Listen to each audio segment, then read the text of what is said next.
బిడ్డలారా, ఏ స్థితిలో నువ్వు వచ్చావో నాకు తెలియదు.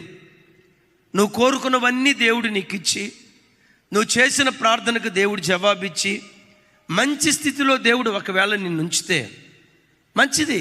ఆ స్థితిని బట్టి ప్రభుని స్తుతించు. ఒకవేళ నువ్వు అడిగింది ఒకటి, నీ జీవితంలో జరిగేది ఒకటి. నువ్వు ప్రార్థించింది ఒకటి, నీకు వచ్చిన ప్రతిఫలం మరొకటి. దేవుని సన్నిధిలో నువ్వు ఏడ్చిన ఏడ్పు ఒకటి, కన్నీళ్లు కార్చింది ఒక అంశం కోసం అయితే, నీ జీవితంలో జరిగినవి కొన్ని దారుణమైన సంగతులు ఒకవేళ జరిగాయేమో. సైతానుగాడు వచ్చి అంటాడు నీ దగ్గరకు వచ్చి, ఇంకేం దేవుని స్తుతిస్తావమ్మా? ఏమిచ్చాడని స్తుతిస్తావు? ఏం చేశాడని స్తుతిస్తావు? స్తుతించడానికి ఏదో ఒకటి అంశం ఉండాలి కదా. ఇల్లు ఇచ్చి ఉండాలి, ఉన్న ఇల్లు అమ్మేస్తే ఇంకేం స్తుతిస్తావు? ఉద్యోగం ఇచ్చి ఉండాలి, ఉన్న ఉద్యోగం పోతే ఇంకేం స్తుతిస్తావు? ఆరోగ్యం ఇచ్చి ఉండాలి, అనారోగ్య పాలైతే ఇంకేం స్తుతిస్తావు?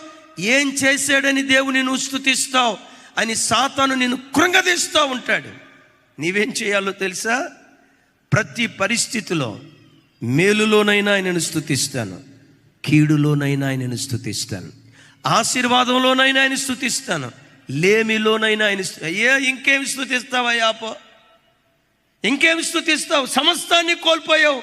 యోబుతో మాట్లాడితే బైబిల్లో రాయబడిన మాట, యోబు లేచి బూడిదలో పరుండి బట్టలు చింపుకొని, యెహోవా ఇచ్చెను, యెహోవా తీసుకొని పోయెను,